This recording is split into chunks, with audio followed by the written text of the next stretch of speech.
To make group conversation on the Realme C71, all you simply have to do is first go for the Messages application. From here, you'll have to press this button to start a chat, and then press the button to create a group. And as you tap on this one, now you are able to select a lot of different contacts from your contact list, or you can also type in any numbers manually right here and select them. And yeah, that's pretty much all. After you've added all of these contacts and numbers that you'd like, simply press this button next. You can give the group a name, which is actually optional.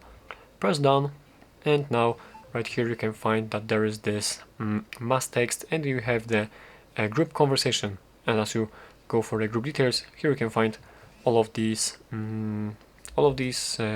people on your group. So that's how you can do this.